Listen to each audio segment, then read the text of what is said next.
Just doing a quick blind test here for the folks that are on Teams. Can you hear us okay? If you can, just give us a thumbs up.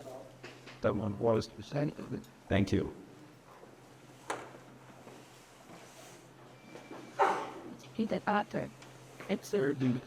Yep. Okay, so we'll get started at 6:30 on the dot. I appreciate everyone coming this evening to the first information session for the Town Hall project.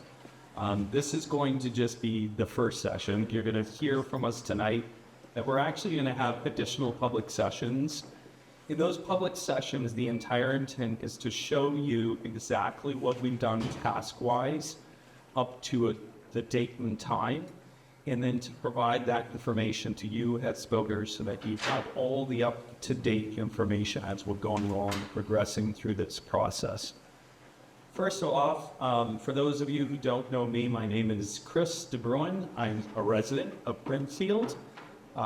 Just a little bit about my background is that I'm a lawyer by trade. My background is in construction. I work with developers, contractors around the country, also globally, internationally.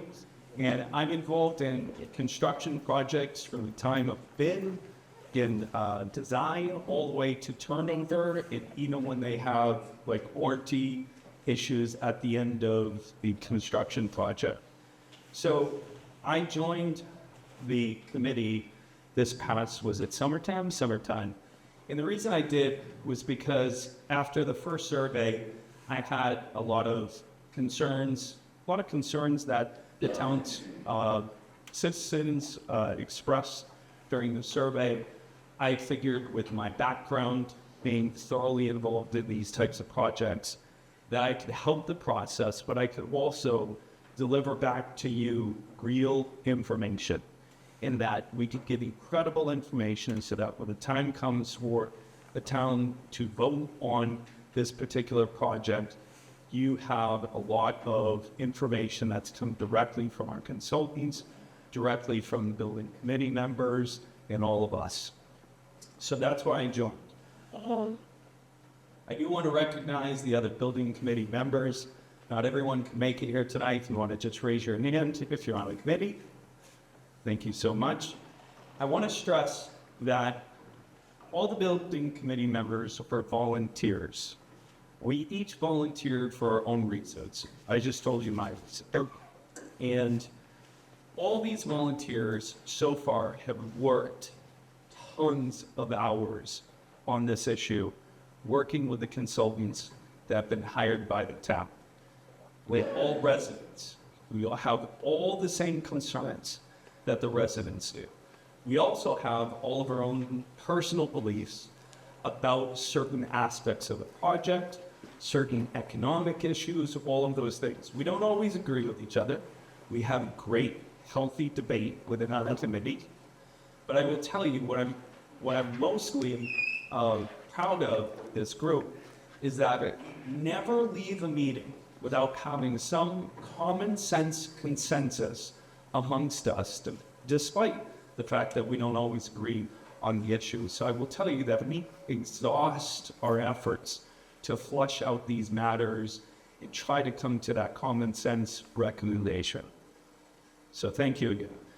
The structure for tonight, very simple. Like I said, we're going to go over what we've done, where we are from a design update standpoint with our consultants. You're going to hear about certain things like surveys of buildings. You're going to hear about certain things having to do with challenges, issues, things that we've made conclusions on. And after each section, we're going to give the public a chance to ask questions, both on the phones and here. We are being recorded, audio recorded and video recorded for this meeting.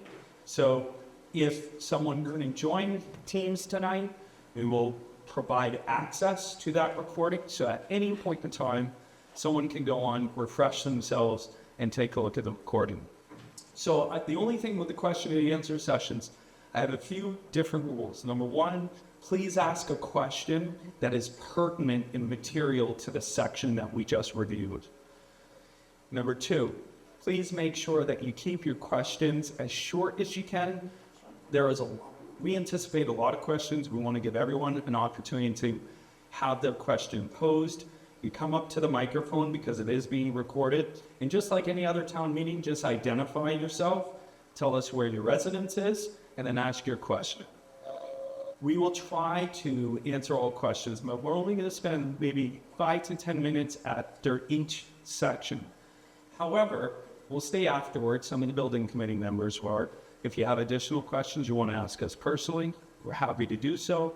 You're also going to get a link, an email address link that's on our website, where you can also submit questions. If you don't want to ask it in public, you can submit those to us, and we'll be able to answer those for you as well. The burning question, okay, which you will not hear tonight, is this burning question that we all have, which is, how much is this going to cost, okay? The reason why that's not happening tonight is because we have a schedule we're on. The schedule is very specific about all the activities that we're doing. That's not part of our schedule right now. We are actually scheduled to have our cost estimation of scopes of work around February, okay?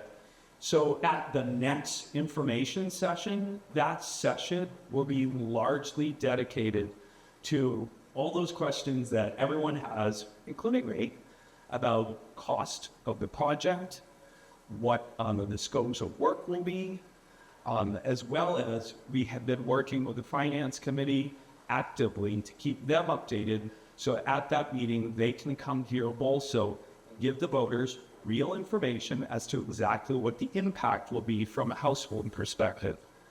Having said that, okay, you will hear us say time and time again that we have to vote on this budget eventually. However, that is also subject to, at some point in time, us being able to get grants and other potential monies to offset that. And it's really important to understand the context of that because of the fact that we're dealing with a historic property here. This property, which a lot of people don't actually understand, is part of our historic district. When they put this district together, they inventory historical parts and pieces of our community. They put it on a list, they apply, and we become part of a state historical register, as well as the National Historical Register. So this particular property, our town hall building, is part of that. In fact, it's probably the second most important building within that inventory list. And you're going to learn a lot about that tonight and what that means.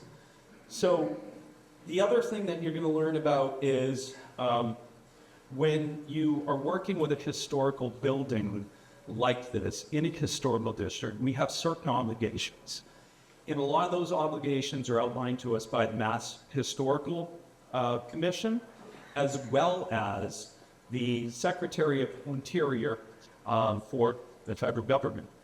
And if we don't meet these standards, we do adversely potentially impact not only that building and the ability to do things within, but also we impact the historical district as a whole. So we're very mindful of that in the building committee, and it's one of the important factors that we have to take into consideration when we're talking about that property. But our consultants here are going to tell you about some of those standards and why we have made certain recommendations today. Last part. You'll be happy to know, okay, because there's all kinds of talk about this building. You'll be happy to know that this team of professional consultants, and by the way, the only individuals that are here are from ICON tonight in Turba, but there's a whole team of sub-consultants that are working on this project, structural team, the foundation team, building envelope individuals. There's a whole slew of individuals that are supporting these positions. And what you're going to hear tonight is, in a whole, the historical property, the historical building, is robust construction. Bottom, was there a reason you can't sit here with me? You, because that podcasting lemon.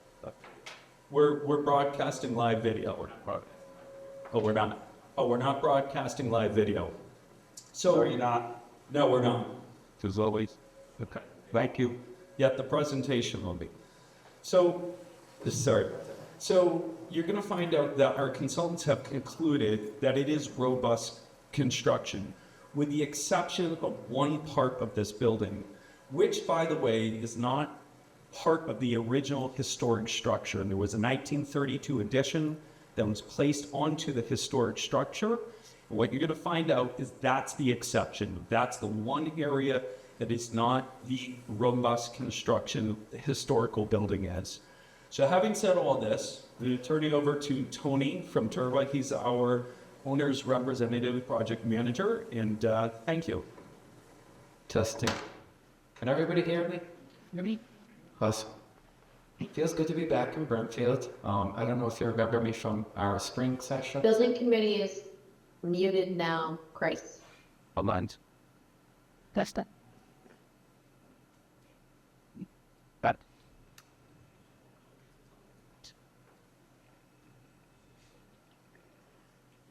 it. Testing. Can you hear me now? Yes. Okay. So online can hear me and you guys can hear me. So can we go to the first slide?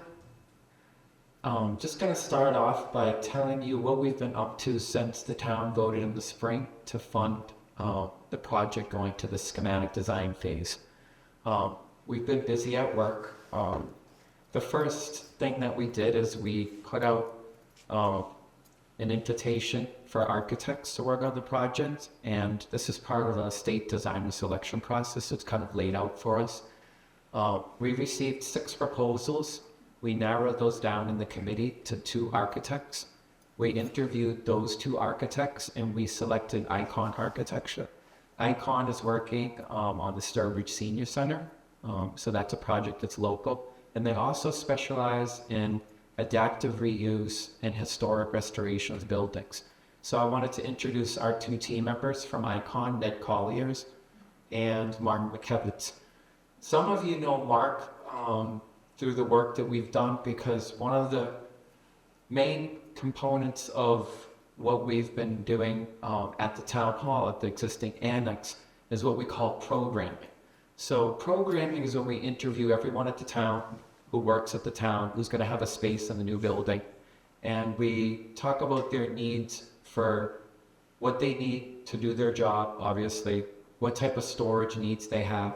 We're not only just looking at their needs kind of in the short term, what they need right now, but we're trying to project out. We've been talking about a 5-year window, like what do you need now and what will you need in a few 5 years from now.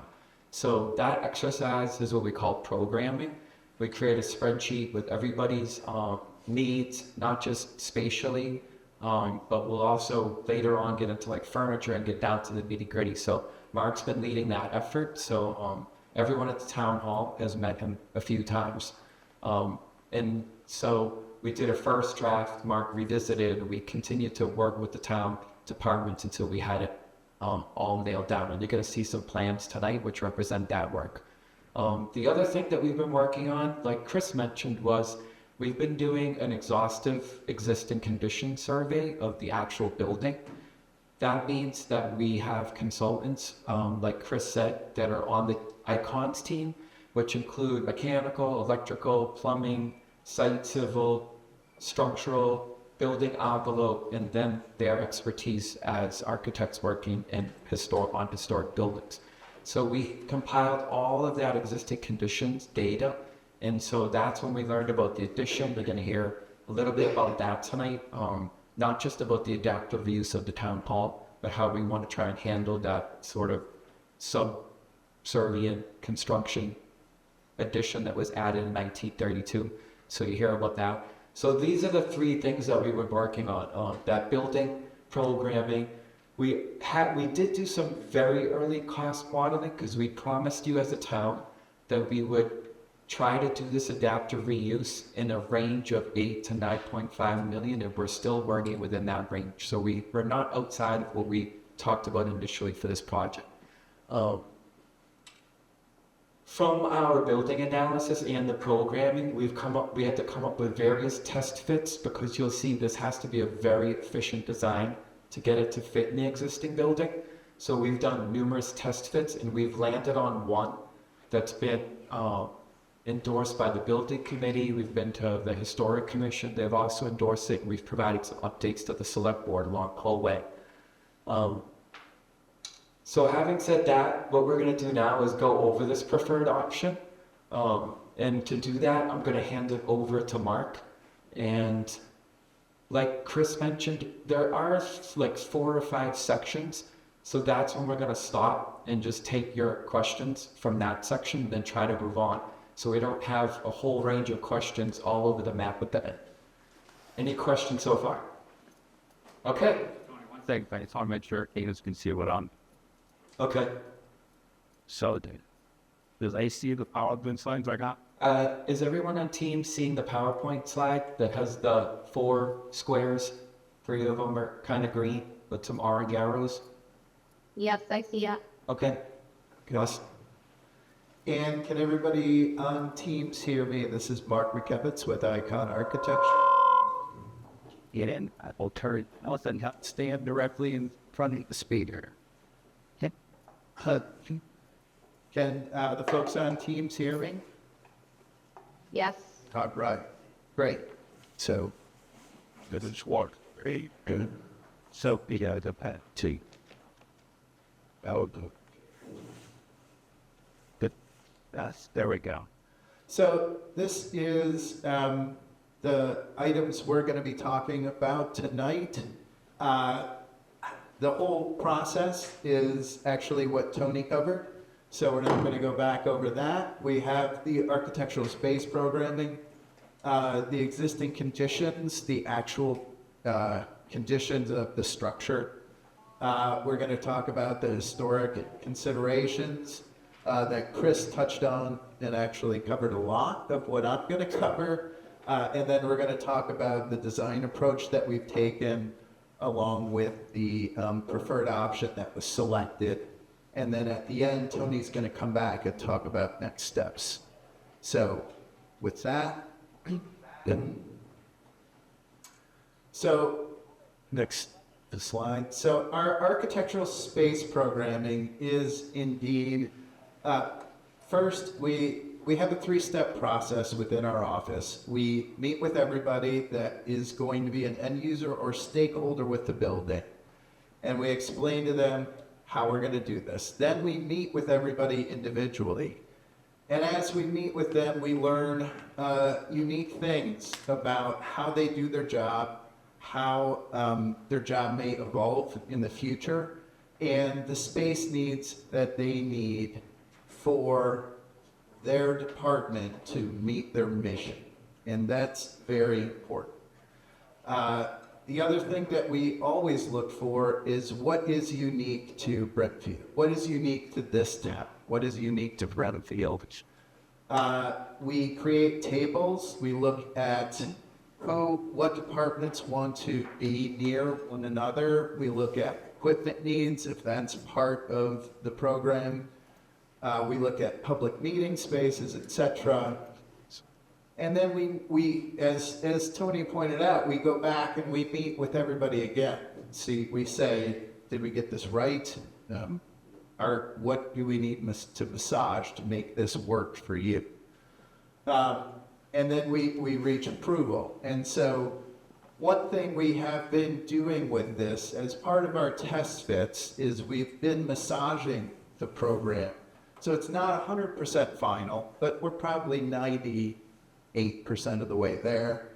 And that is part of this. So next slide. The other part is we create, in our practice, we create the foundation, which is the absolute minimum that each of these departments need to do their job. And then beyond that, we look at what community spaces, what shared spaces, because your basic needs are being met, what would you be willing to share? Things like meeting spaces and other print room. So those types of things get put in as well. That make So let's go and see. Yeah, and the goal of that is that we, at the end of the day, we're using less space to accomplish the goals of everybody. It becomes a more efficient, more used building. So these are sort of best practices throughout our municipal practice. We look at an admin workstation area and how much square footage that is. The leadership office is 150 square foot, typical mid-manager office. However, in Brimfield, after speaking with everybody, it was determined that there really isn't a need for the largest office size, that people that can take meetings with 2 people or 3 people, 150 square feet will do. So we cut that. And next slide, please. And then the other thing we have are service counters and conference rooms. And that's one thing that is very deficient in the annex. So next slide. The other part of programming is figuring out how to make a more efficient set of spaces and efficiency in general.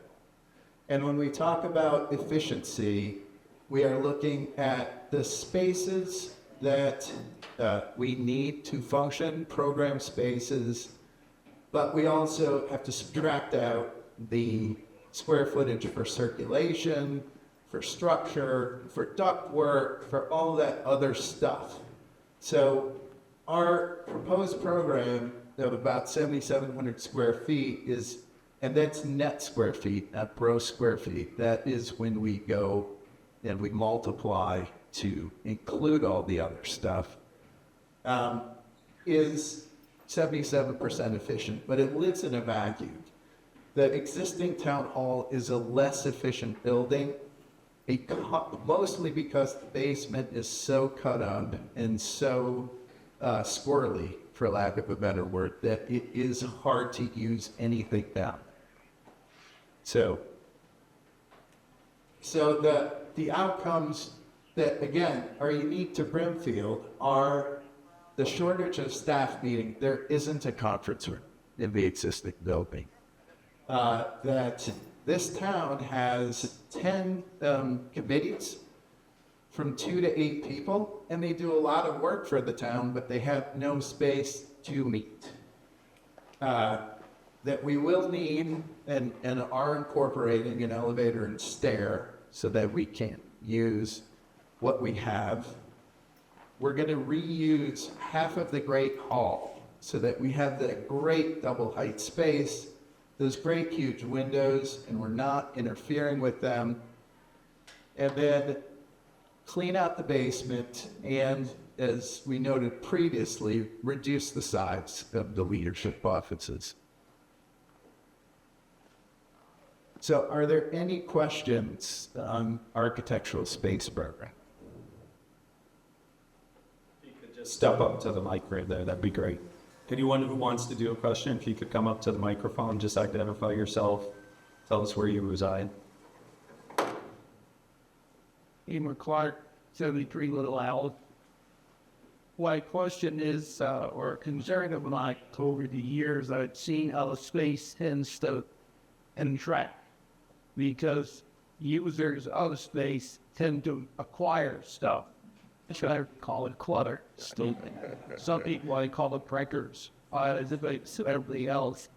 And you're sharing just hit that very beginning, you're eliminating some of the space that you may be borrowing your baseball. Yeah. Yeah. So for those on teams, the question was about whether or not we should reduce the square footage preemptively for the office space. And so it's a really good question. The one of the reasons for the 200 square foot size leadership office is we typically size those to have meeting space for 4 to 6 people within the office. Typically the amount of storage doesn't change that much from a 150 square foot office to a 200 square foot office. And we learned in meeting with everybody that really those 4 to 6 person meetings don't take place that often. And that's where we moved to having more to introducing small conference rooms, as you saw, Kevin. So we have accommodated for storage. There is extensive storage in the basement, and there is storage space within each office suite. The other thing that I would say is that we differentiate between records and equipment that needs to be accessed every day, and that's typically stored within the suite, and then long-term storage, which is things like public records that need to be kept for 7 or 10 years that don't need to be accessed as often. And you'll actually see in the plans, and this was part of the questions to everyone in the departments, was how much storage do you need in your office for day-to-day, year-to-year, week-to-week operations, and then what's your long-term storage needs? So that was part of this programming that marked it. Everybody was interviewing on this. So currently, the design has storage within the offices for whatever they need, but there's also a long-term storage component in the basement. You're going to see it in the plans. It's a huge storage room and vault area for vital records, which is something that we don't have now, like proper storage for vital records. So we have started to differentiate with the departments, like what do you need day to day? And they have space in their offices now for that. And then long-term storage for these like state records, whatever the requirements are more in the basement. So Since it doesn't seem that there are any other questions on this section, I'm just going to leave you with one comment, I think, from the building committee, which is that's a topic that we talk about. And one of the topics that has come up quite often in our discussions is there's a difference between what people want versus what we actually need. And we're focused, the committee is, on moving to what we need, not necessarily what we want all the time. And there's also another aspect of this. When we're talking about storage, one of the directives that we sent out as we're discovering things in the town hall and what we have for records, what we have to keep, what we also discovered is there's a lot of digitization, and that has to occur at this point with a lot of those departments. There's a lot of unnecessary documentation at the moment that's taking up a significant amount of space. There are some boards and committees who have done a great job already of filtering through those documents, digitizing them, and getting rid of what isn't necessary anymore. So this process and that question is actually flushing out a lot of great issues geared towards this topic of efficiency and us being more efficient. So that would be my commentary. I think we're good for the next section if we wanted to on to that.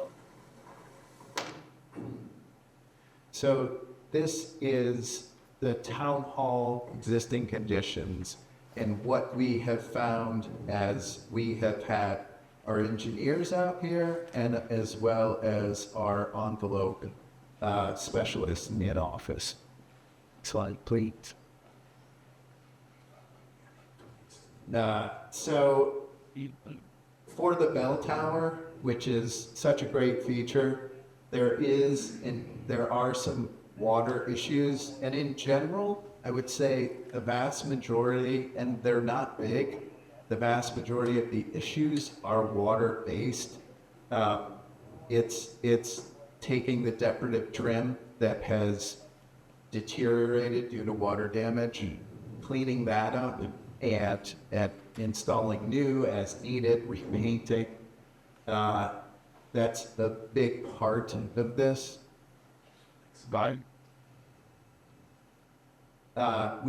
front stair needs replacement. That is again due to rot.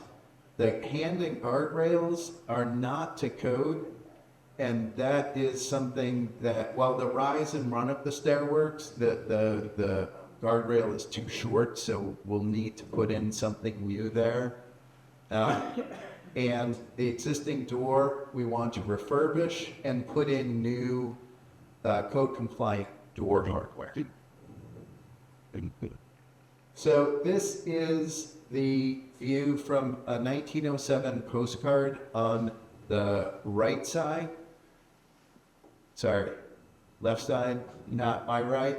And then today. And you can see that little 2-story, 3-window, 1-door addition at the back. And that is the 1932 addition that both Chris and Tony referenced prior. And so, you can go forward to the next slide. That is this area. So that is the area with the stage.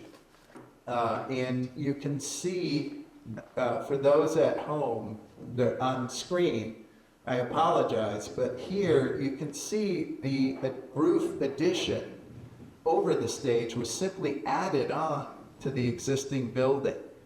And you can see that the privy and the stair and all of that good stuff. This line. Yeah, exactly. This is the original. Oh my gosh, you were. Okay, so this is the edge of the original building, right? Boom. So, click. So the building does need a new roof, and that would be an asphalt shingle system. And then there is damage at the chimneys to the masonry that needs to be repointed. There may be some masonry, some brick that needs to be removed and replaced. But in general, the masonry is in good shape, especially at the base. And the foundations, so the other thing we propose doing is removing the existing windows and putting back with aluminum clad historically appropriate wood windows. This is something that we do commonly in a renovation practice. It's a window that is wood on the interior, and because it's aluminum clad, it is much longer lasting without a lot of upkeep needed. And then the foundations, we need to take the paint off of the existing brick. That allows the water to get out. Right now, it is holding in a bit of moisture, but again, it's not critical. There's the structural engineer thinks this building is in great shape, and we are continuing to work with her as to how we go forward with renovations. So, are there any further questions, or are there any questions either online or in the room about the existing conditions of the building? What the heck? Don't. Wait a minute. What? Okay. So, wait. So next we're going to talk about the historic. Actually, just one, just because we have the time, and we said we're going to have the time for questions. Again, I think it's good for me to share the type of commentary that we have amongst us when we're talking to the consultants and we're going through some of these issues. And the existing conditions survey, that all those reviews by the consultants was extremely, extremely important to us, because we wanted to feel like we could come out and actually make a real recommendation that says, yes, this can be restored. Yes, this is good construction.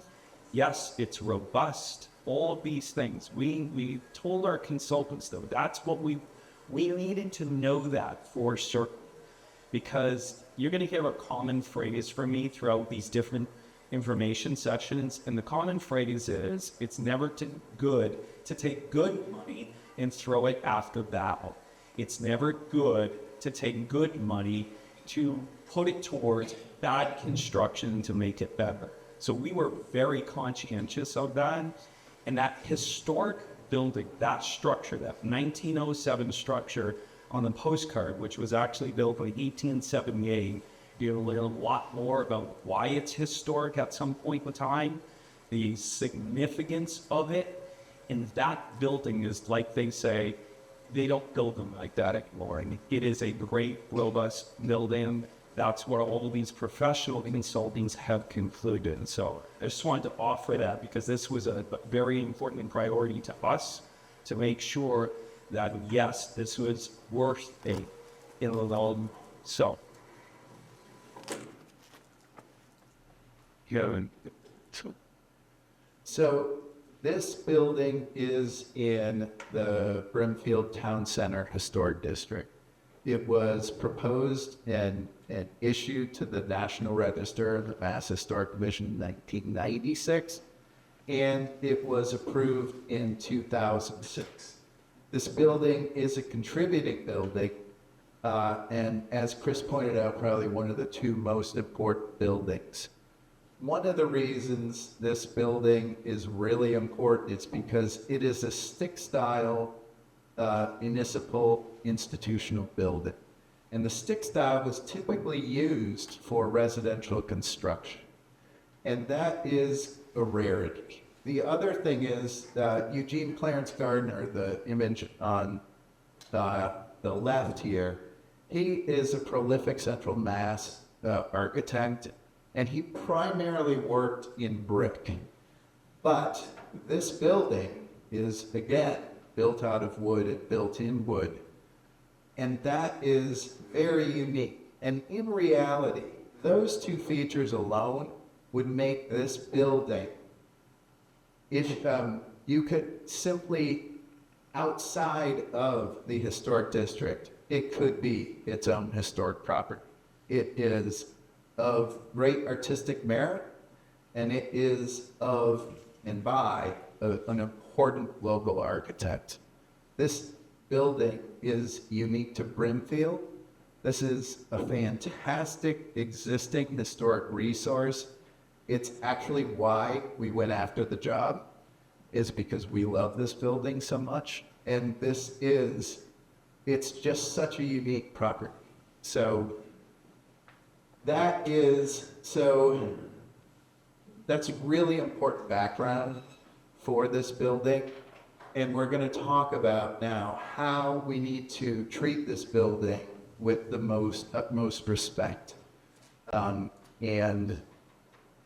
we're going to talk about the Secretary of the Interior guidelines. And this is, our building program came in bigger than the existing square footage that's available in the existing town. This was a building program that was brought together with all end users and stakeholders, and it is a community-based building program. So, next slide, please. So we are being respectful of the existing building by following if you were to take all of the recommendation of the National Register of Historic Places, the Secretary of the Interior, and distill them down, they pretty much come to these 6. 3 are recommendations of what you should do, and 3 are things you should avoid. So the first is avoid or put any new additions on less seen elevations in inconspicuous locations. The National Register and the Secretary of the Interior strongly recommend a small hyphen in between the existing building and any new addition that's attached to it. And the other part of that is to pull your building back from the historic building planes and to show deference to the existing building. The first bullet point for not recommended surprises a lot of people, but the National Register and the Secretary of the Interior do not want a new addition or a new construction to match the existing. They want the original to stand alone. As Chris said, they don't build them like this anymore. To get the detail and the construction right to match the existing is not something that would happen today. And so any new addition needs to be of the time that it was designed and built, and yet respectful to the existing building. There is a concern from the Secretary of the Interior that when we start to make the new and old come together, it's hard to understand the original and show the respect to the original versus the addition. So the other thing the National Register... Mark, the building committee went mute again. Can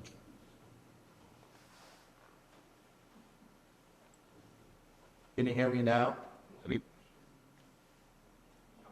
How about now? Can I be You're heard? back. I'm back? Yes. Okay, great. Yeah. So another item is character defining features. The existing building, the existing town hall has so much great wood detailing. It's part of the stick style.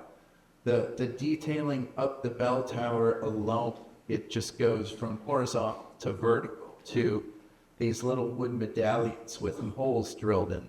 They're very unique elements.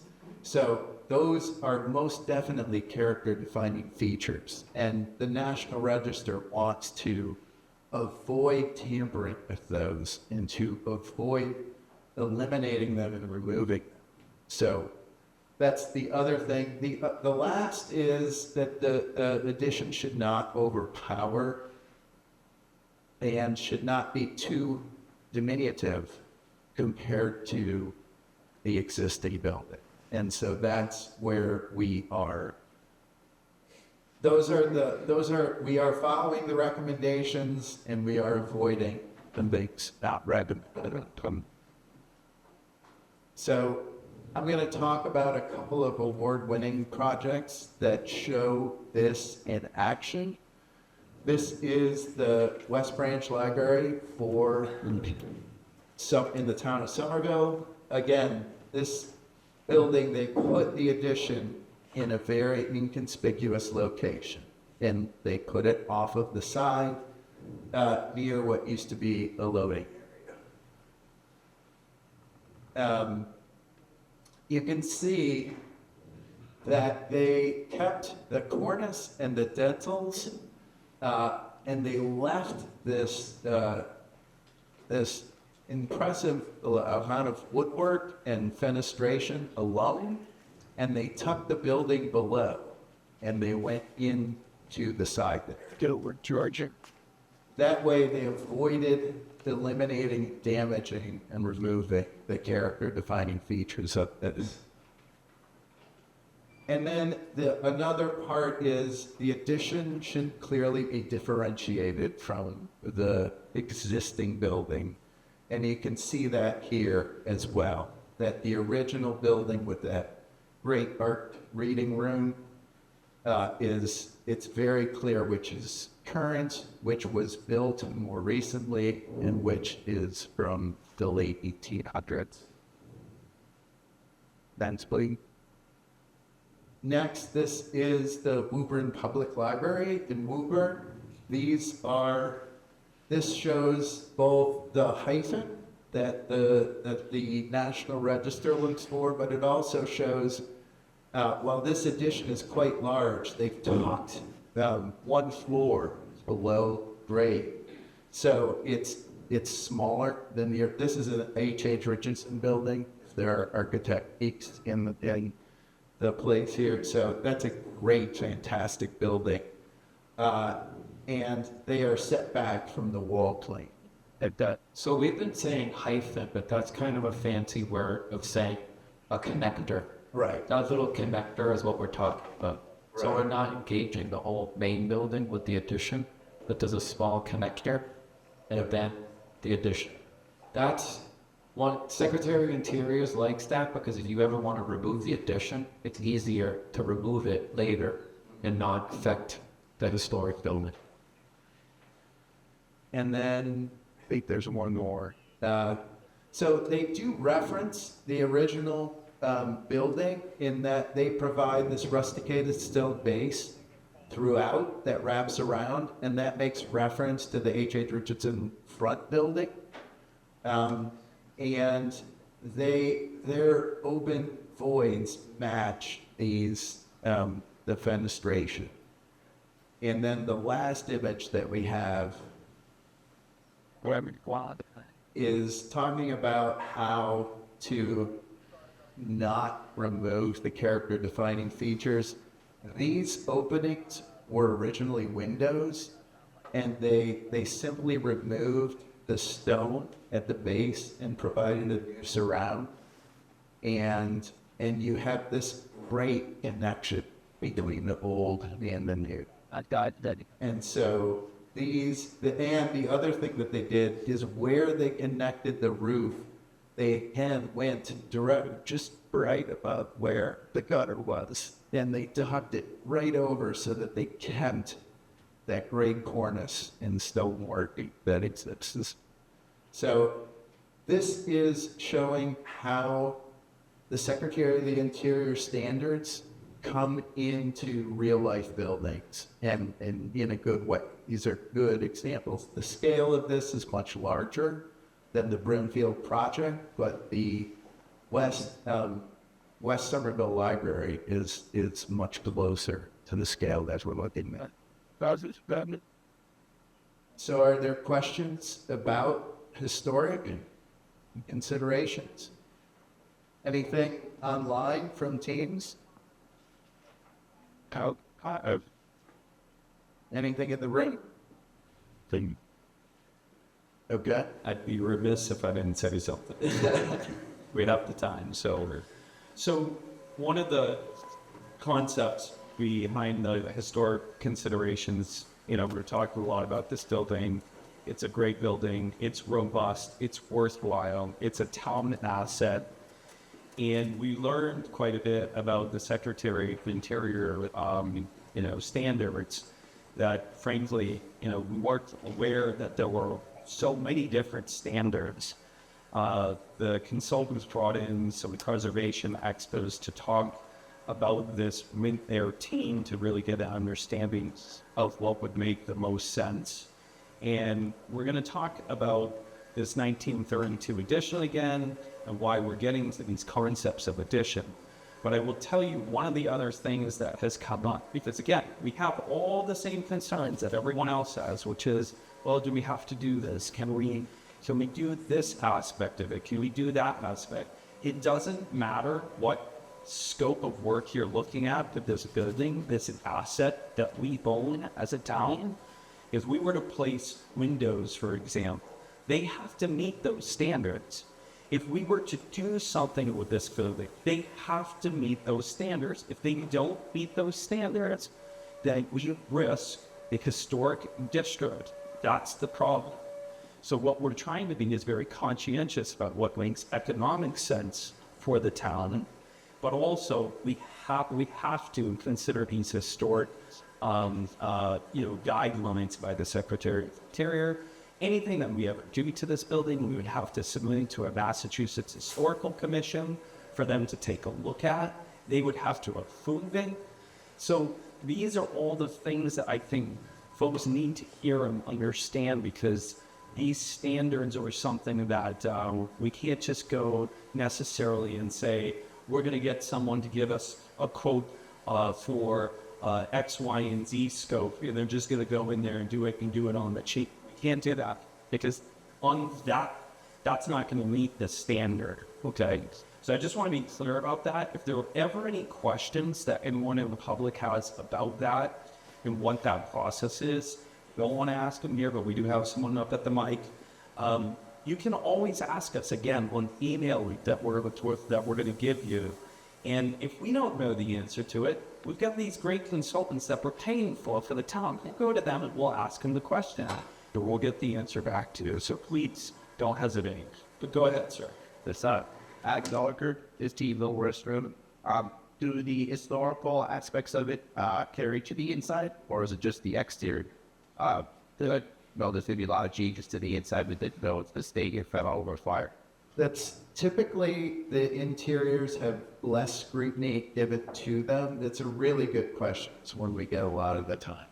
The biggest thing that both the National Register, Secretary of the Interior, and the MHC want to see is things that can easily be undone, which Tony spoke to earlier about being able to remove an addition and let the original show.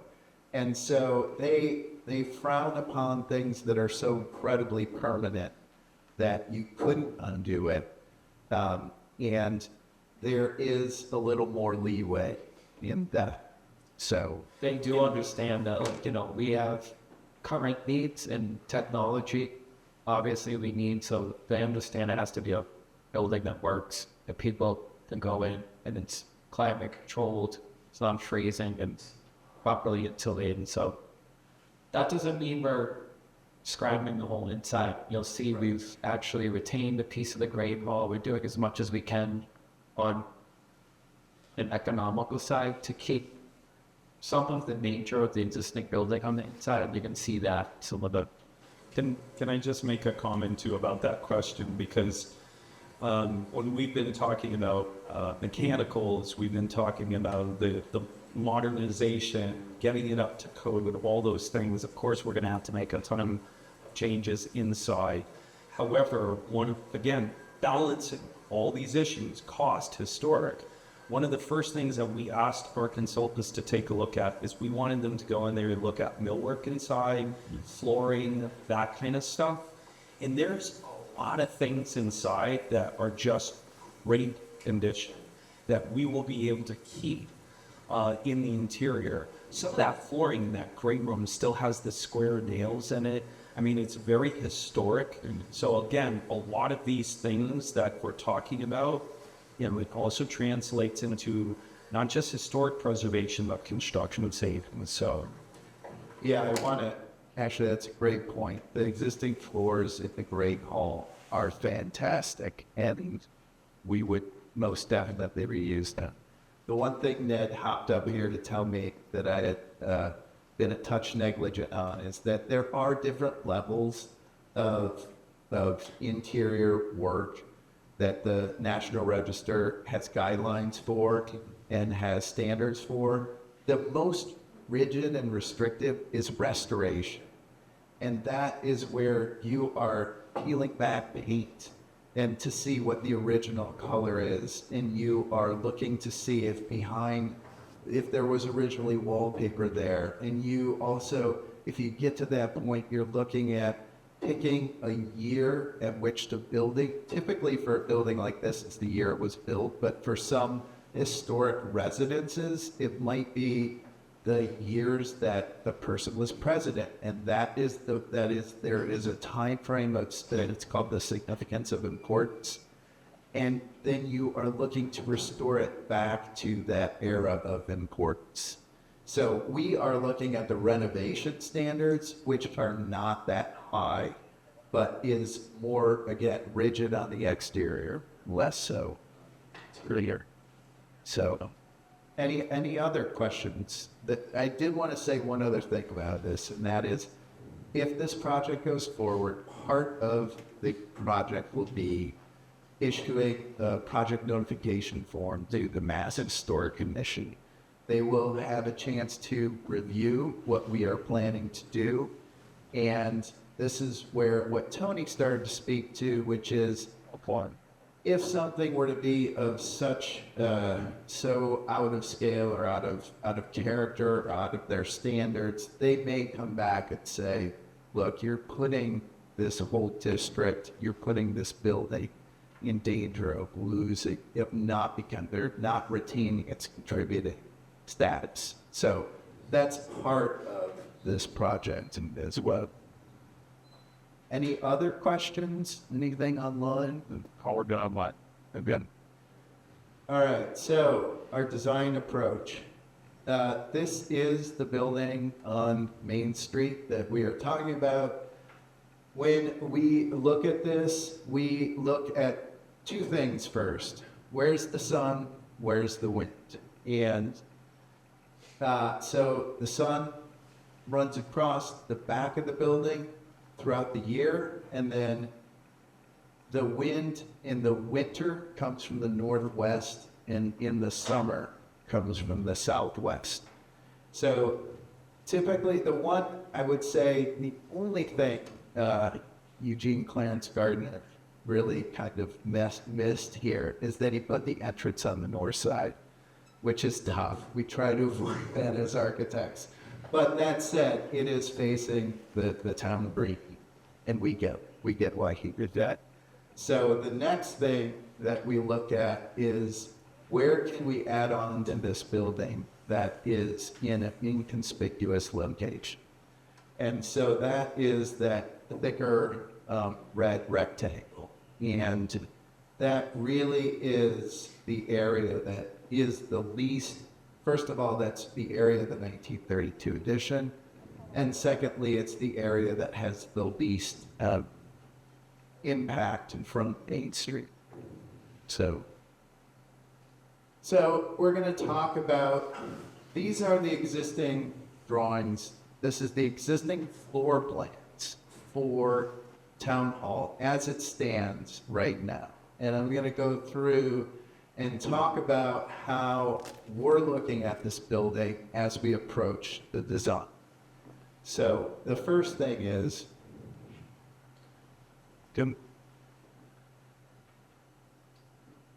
there we go. So the 1932 edition, as Chris has talked a lot about, is not only a less desirable structurally edition, but it also has a ton of stairs.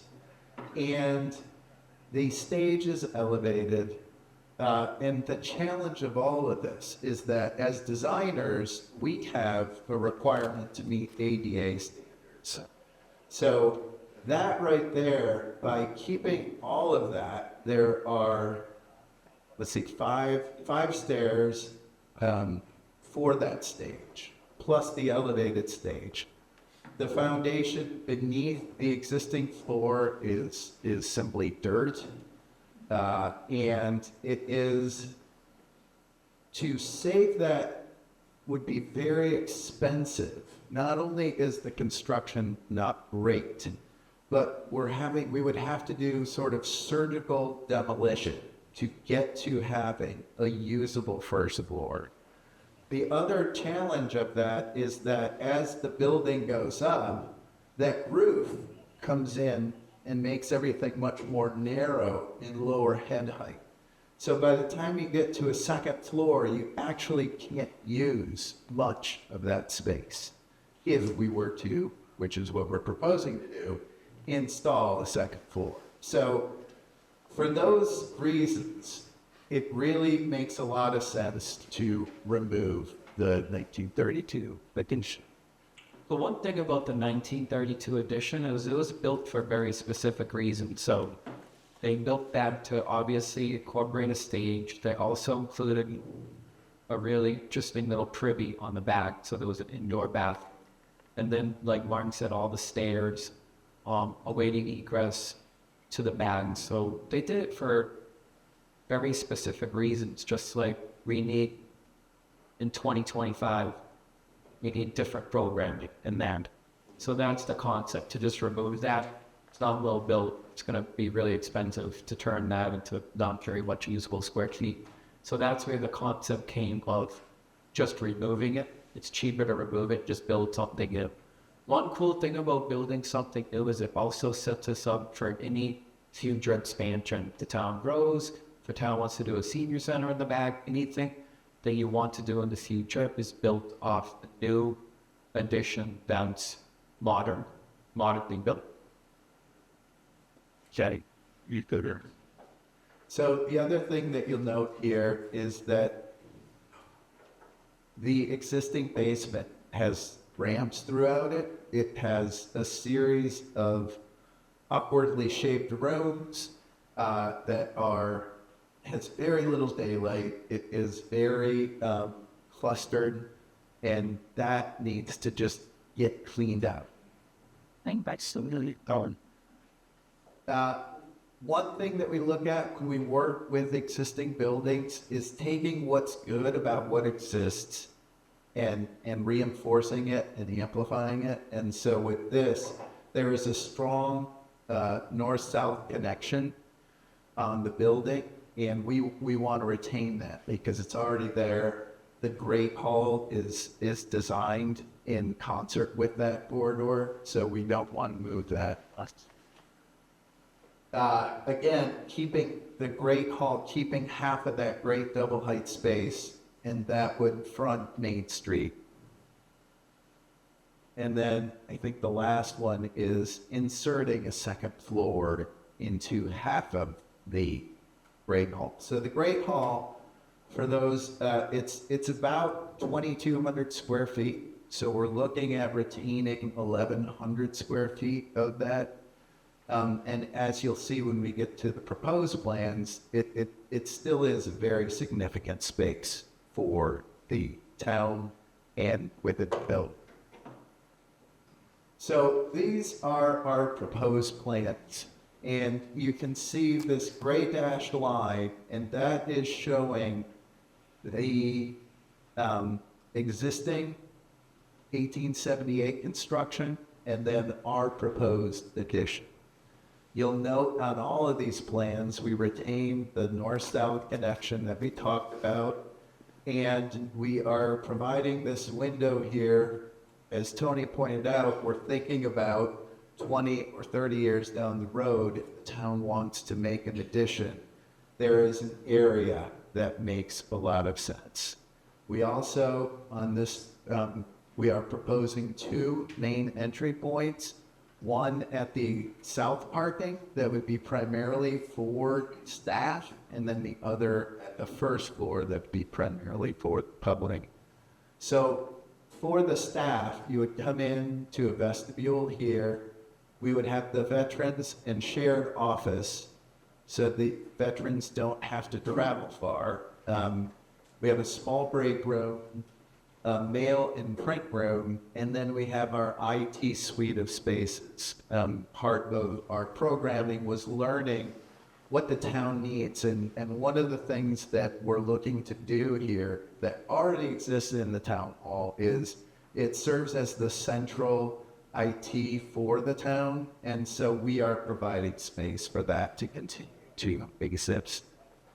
Then we have a stair up from the basement in the front, and this here, you'll see this stays constant, and that is at the southeast corner, we have a stair, an elevator, and a pair of toilet rooms, along with the jam closet. So for the first floor, you come in from the west side into a vestibule, and this is these at both the first and second floor. This hyphen that we've talked about, this is a service hall for the town. And so you have a clerk, you have the clerk with the service desk. You have the buildings department with the service desk, the assessor, the planning and conservation, and then we have a small conference room.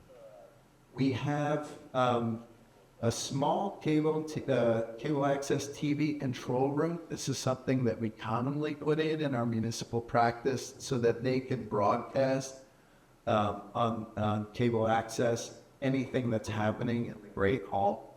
We have a storage space that will allow for different furniture to be stored and brought out. And then we have, again, this direct connection for the clerk is also responsible for elections. So having the clerk being able to access that Great Hall space would allow elections to take place right here. As you come up to the second floor, again, we have that service hyphen here with the collector and treasurer having a service desk, the Board of Health having a service desk, the town admin and select board here, and the highway and cemetery. The existing second floor room that exists up there is just glorious. It's fantastic. And we are proposing trying to do as little to that room as possible And we really think that that could be best used as both a flexible conference room and a room for the committees to meet and have a small hoteling desk for the 10 committees that the town has. And again, this is that double height space, so you're looking down into the Great Hall from these spaces. The other thing that exists up here is the bell tower, and that is that's going to be one of the challenges of this project is how we weatherproof that connection up to bell tower. And so these are our current floor plans, and this is where the design stands right now. I'm going to walk you through a couple of views of what we are calling a massing model, and that shows what we are looking at in terms of the mass of the building. We aren't showing all where the windows are. We're not showing all the materiality of the building, with the exception of the base. Right? We are proposing that the masonry base of the existing building got across and held to frame this small addition. So when you see these white boxes, they will have the lines that denote the floors, but you will not see much else because we're still developing the look and feel of this. I just want to make sure everyone understands that entrances, they're represented by those yellow arrows. That back one is at the back parking lot grade. So you just come in at grade from the back parking lot into the building. The one on the side is at the level of the existing annex parking lot. So you're going to kind of see a bridge that goes across. You could park at the annex parking lot and come across at grade into the side entrance. That'll make more sense when we start showing the 3D model. But the front entrance remains as it currently is now. It's obviously not handicap accessible. That's why we have made entrances that are at grade and easy to negotiate. So this is, if we were to hover above the northeast corner of the building, looking back, you can see the addition, and you can see how we have removed the existing 1932 addition, but we're letting the existing building be front and center on the town square. This is the view from, if you were walking along Main Street, looking back, again, you can see how the masonry goes across and comes up.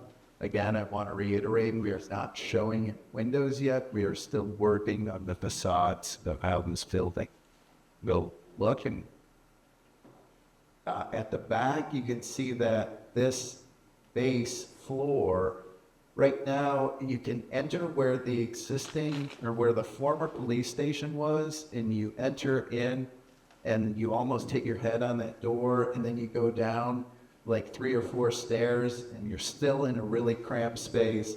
So we've eliminated that and we're lowering to have a real head height in here. This is that little window area that could be used for future expansion. And then this is the stair and elevator tower here. And again, this is the view from the southwest, looking back. You can see that little recessed area. You can see the masonry come up. And this is the ramp that Tony was talking about previously. We are looking at providing actually a fire pump ring beneath it and bringing people up and in. And then you can see here, we are putting our hyphen entrance in between the existing and new. And here is that masonry wall with a small cantilever for the new construction.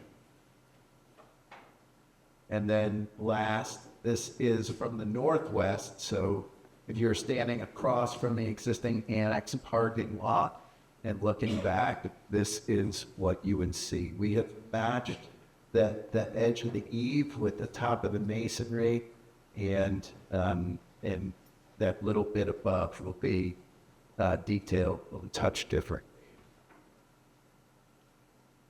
So that is a tour of where the design stands right now. And I'm happy to take any questions. But Yeah, call it up. good spot.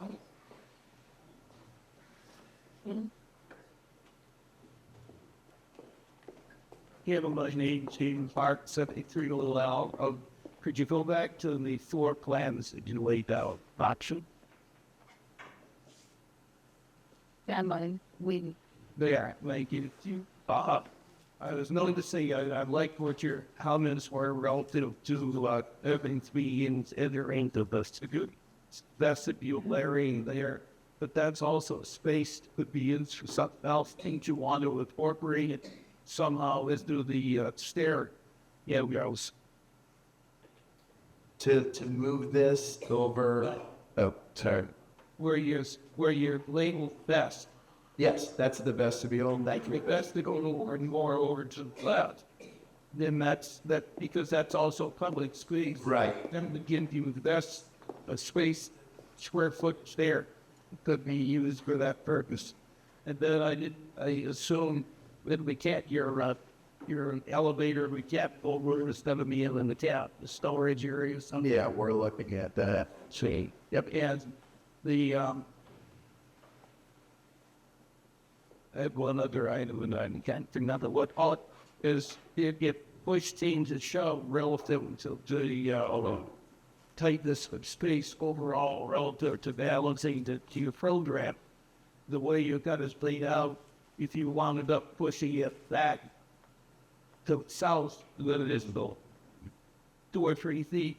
That may be enormous in what your return is for a little an expense. Like Those are great comments, and actually, I do want to also stress that while these are the design schematics that are being created based upon a totality of recommendations. There's going to be an evolution of space-related issues.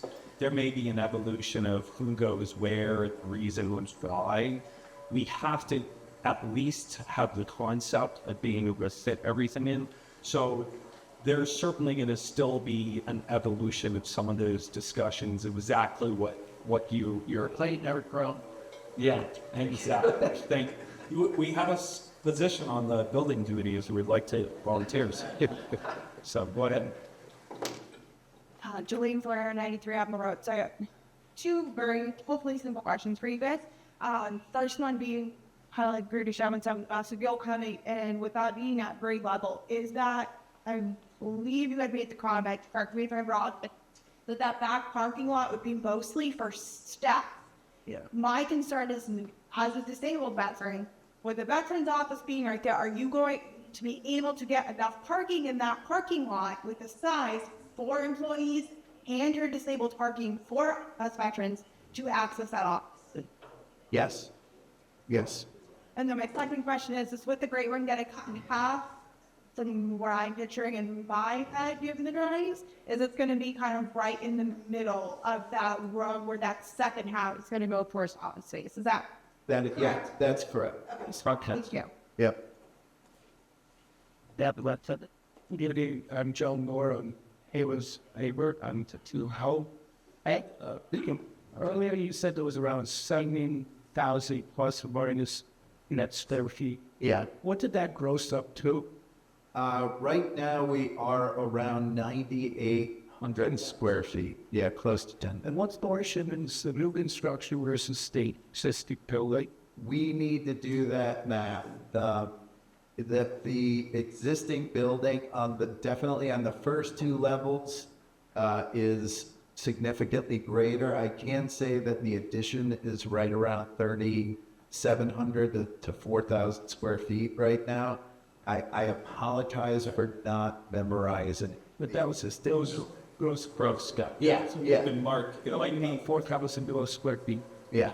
if you don't have that number, do you remember though what the because there was at one point in time we talked about, and then it was a certain amount of steam just beyond the 1932. It's 12 feet. Yeah, so the addition that we are putting on, so the original addition was 12 feet, and our service hall, our service corridor is 10 feet wide, and then we are going 18 feet deeper. So that is this space, and then on the other side, you have the stair. What is it? However, at the first floor again, since we are cantilevering, it's shorter. So from your initial comments last spring that we had at the other meeting was you really expanded the size of the new construction versus the renovation. The renovation square footage is greater than, it's probably around 6,000 square feet. 6,000. Since now, yeah, I'd say there's a trade-off though, because we're from moving the 1932 addition, which is lowering the renovation by increasing the new as a percentage, which you probably would. I'm not quite following you. Let me. You didn't see it an older addition as being that. Yes, right. Yeah. Yeah. Right. Yeah, after studying the foundation and how it's constructed. So, I get Hanson down to Chow Palmer Road. Lucas, I appreciate your work. I think that's great. Will be done in my lifetime. It's up to you. No, I didn't. If this project goes forward after vote, we would anticipate being done with going out to bid probably early 2026 and not late 20, somewhere. You could be part of the ribbon cutting. How about that? Okay. So I want to make a few quick comments. I think there was a question online. Is there a way to access the offices from the front door? So the front door. Yeah, that's a great question. Yes, if you come up the stairs from the front door, you can access everything as well. These are connected. This will end up serving as an egress. One of the really interesting conversations was with the clerk and how elections might work, and that you may come in and go out the front or come in the front, vote, and either go out the back or out the front. So there is a lot of flexibility built in for circulation within the plan. But yes, you can come in the front door. You can still do that. And for public meetings, for Board of Selectmen meetings, that would most likely, a lot of people would probably come in the front door because it's going to be right at the Great Hall, which is how it was originally. If they yelled, here I can go there. That's a very point. A good point. So I wrote down some of the comments that when we were working with the consultants and they were making certain recommendations to us, we had gone to a select board meeting to give those recommendations. In some of the commentary that we made, based upon voter concerns having to do with, again, a lot of these issues. So first and foremost, one of the first comments that we made to the select board was very simply 1932 edition. You're trying to make bad construction good, and that's expensive. Okay. The next comment that we made is that even if we did, okay, based upon the square footage needs and ADA requirements and all these code issues, it simply wouldn't work out, okay? We also talked about construction efficiencies with the consultants. When you have areas where you can stack restrooms, you can have elevator shafts it's a lot easier and more efficient to build that than it is to take an old addition and say, hey, maybe we can fit, a couple of bathrooms into this area. Not stacked. There's all kinds of complications with that. So that actually helped us we're thinking ahead when we're talking about the cost estimation, which being in the future, we'll have a better understanding of how that may help a construction cost process. We also talked about the layout, okay? in the vote, the ability to have voting again at our town hall. One of the important components, because we had so many people talking to us about it. What about the future? You know, what if we want to do something else? We concluded with the consultants that when we were talking to them about the 1932 edition, is that, well, maybe someday we could build off of that. No, we can't. That was one of the problems that we encountered was there was no way that we were going to be able to build efficiently off of that 1932 edition for the future. So one of the concepts that we were considering is, does this set us up for the future for other important components to our communities? For example, a senior center. Does it make it easy in the future that if you wanted to do something like that, yes, it makes it a lot easier from a construction perspective to build off of something like this that is already code compliant, very simply laid out in a way that's efficient, and then you can put an addition on it. So we were thinking about that as well. And we thought, again, common sense consensus is what we were coming to in the building committee. And then lastly, it's weird looking at these blocks, as Mark said, when you see the masonry, you don't see, everyone says, what is it going to look like? Is it going to be ugly? Is it going to look nice? You want pride in our community. I will tell you that we are working, and our consultants are working, I with Brimfield Historic Commission, specifically to talk about those issues of what the exterior, it's going to be driven by cost, right? We're going to be very cost conscious, maintenance conscious about, how we have to maintain that in the future. That's another component that we have to think about.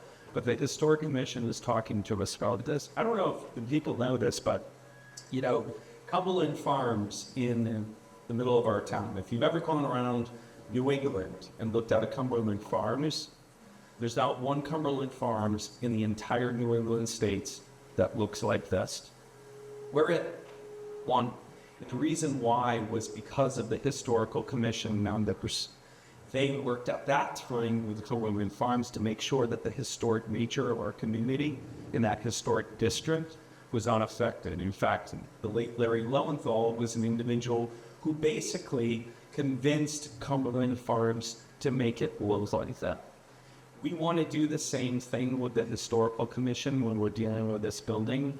And we hope in future sessions, not only are we going to talk about the money at that point in time, we're going to have the finance committee with us to talk about what the impacts are, but we're also going to have a better rendering and understanding of what that exterior is going to look like. Again, it's going to balance price, maintenance, and again, the aesthetics of it. And that's the balancing act that we're going to work out. How question would you like? Good. So I have Mike. Hi, this is Mike Miller. Can you hear me? Yep. So we can hear you. My first question, I guess, is to the people making this presentation. Did you review the plans that we did as a building committee and presented to the town a few years ago? Yes. Okay. Because from what I can see, other than changing the grade hall in half, and yes, getting rid of that addition, it's almost the same as what we had before. My next question, I guess, would be to Mike Egan, or whoever can answer this. How much of the $300,000 that we budgeted in the town meeting has been spent so far to get to this point? I am probably 1/3 there. A third of, so over 100,000, okay. Just so the general public knows, 90% of this had already been done, and we had already planned as a building committee to spend about another $15,000, and I just wanted to get that out for the record. Thank you. I have an additional question.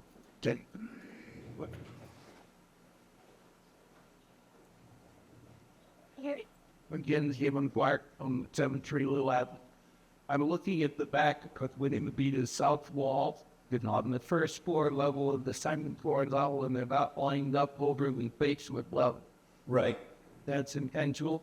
Yeah, so we are cantilevering that 4 foot or so span right there over this. And part of the reason is we're trying to be as efficient with the plan as possible. And the other part is that the higher spaces will be a higher quality space.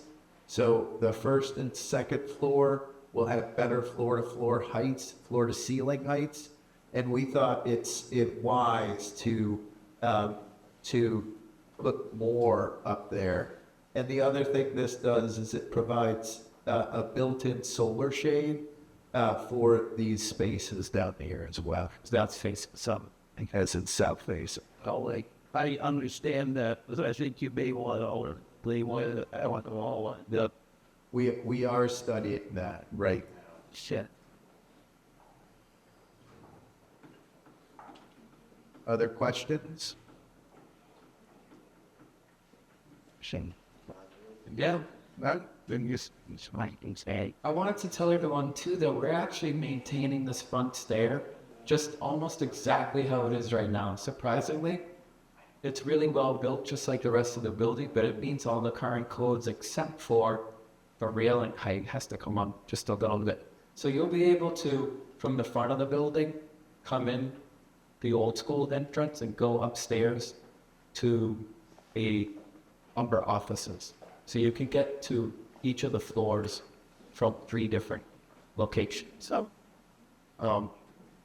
what's our next slide, next stems?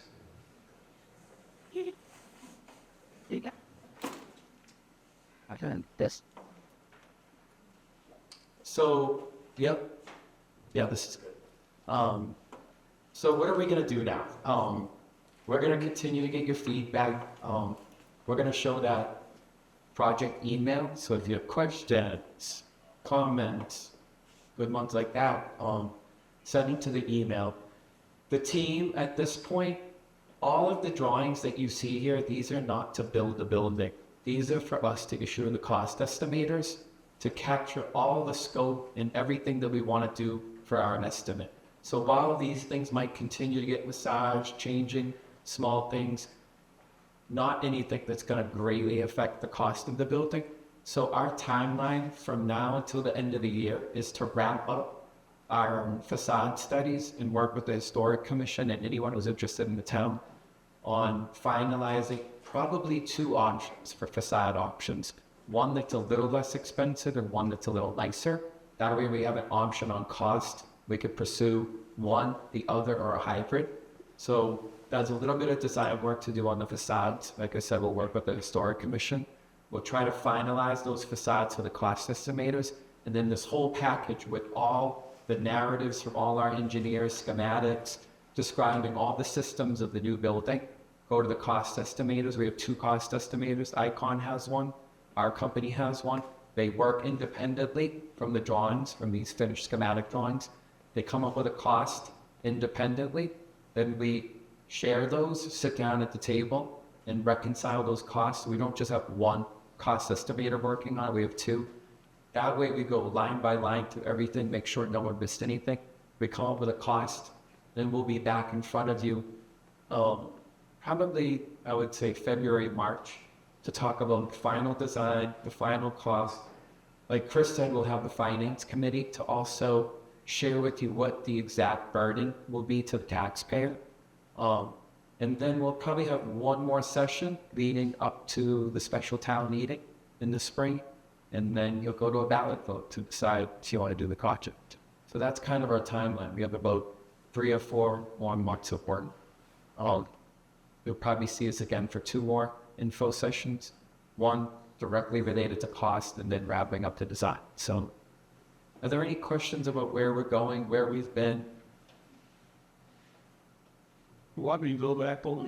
No, just It's one last thing, which is to have an impact on that, because you're on such a cramped site, because you're septic is photo. yeah, we've so the question for the people on Teams was related to the septic system and what we have to do to that. We do have a really good site civil engineer. We've looked at the current system that definitely has to be upgraded. We've already done some test pits to look at the soil and characterize the soil, and we can definitely expand the system. We're talking, saying you guys. So we're talking about maybe extending a leach field out to the back parking lot, not where we could potentially maybe build on right side, but on the left side, kind of in front of that elevated point. So that'll be part of the cost estimate. Since you end up with the natural really facing style, another things to the action with the sofa with homely and crowd thing and changing and We did some preliminary studies which we have shared with historic because we have a tight timeline to get to the end of the year. But the back addition has a flat roof, and we have a really beautiful screening system of wood slats, and that's also part of what this overhang is doing. So we are studying how to prevent summer, mostly high summer sun, from affecting any of the workstations. This is something we deal with often. I'm just thinking about the other side of it. And Yeah, I think the question was 14's was really about whether or not we're considering alternative energy sources like solar on that roof area. That's a question. Yeah, I mean, nothing's out of the question, but it's just a matter of cost.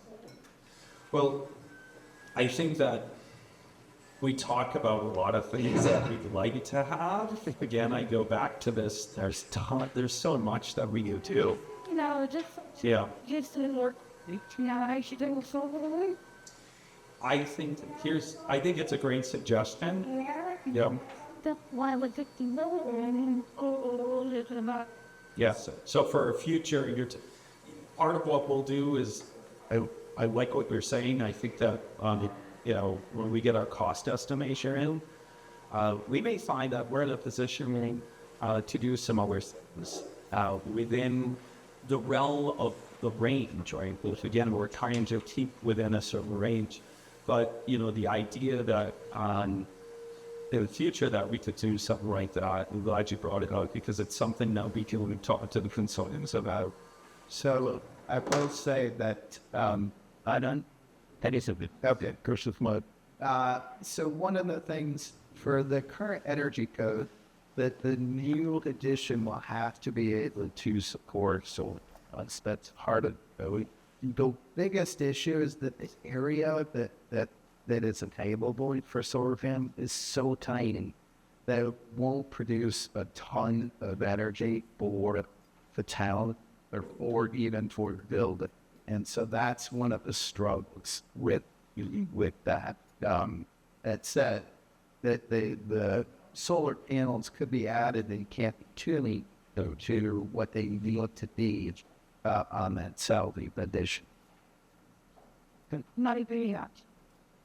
Yeah, it's just a really important conversation. Yeah, because we all need to be energy conscious, and with the addition, we will be using high performance underloads to help optimize and sleep loads on the building. Here,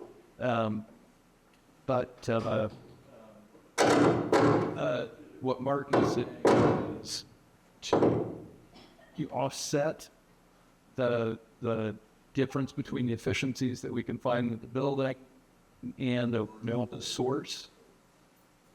We'd have to look elsewhere. We could do some on the roof. The Daisy would get 10% of the difference. But there are other paths to get them to a net zero solution. It's definitely in our thinking. We have to by code now, but we don't know. It's policy. Yeah. Well, I mean, I was just saying the thing that's like the senior sites already. We're in our. You're in some kites, and then you'll say extended and south. Yeah, could be a Jew. Yeah. With another solar. Yeah. But that roof is solar, right? It's solar ready, so they could open. Yeah. So quite often, the solar panels will forward the building product because they are separately sure. So we make it ready, and then the town either through our purchase agreement or grants to pass. And that unfortunately it's a two-step process. It is a big deal, but if we're having the energy questions, what more I can, Mark talks about people geeking out over his architectural history, I can geek out over that. He won't say no. So, say, I wanted to thank everyone for coming tonight. Appreciate spending time with us. Oh, one more question? No. Good? Can you hear me okay? Yep. Yes. Just a quick correction, when you put up the next steps, that does show town meeting. Previously, the gentleman had said the project would be approved by ballot. The project itself is approved at town meeting, not at a ballot. The ballot is for a debt exclusion, which I'm assuming we would definitely have to have. Because that's what happened the last time. The project was approved at town meeting, but then unfortunately got defeated it for the debt exclusion. for the day. So it's important that people realize that we'll need to go to the town meeting to vote for this project. 2 meetings. The other play hours. Thank you. Thanks for all your work, everybody. Thank you. Thank you. We'll stay after for a few minutes if anyone wanted to come up to ask us any other questions if you're here present. So, and again, we're going to circulate the email address for the building ID so that you can always email our questions as well. Okay. Thank you. Merry Christmas, everyone. You know, that one's a great, you know, so it was a top point. I used to, I think it was, they were finishing the cheap was to stay there. I am.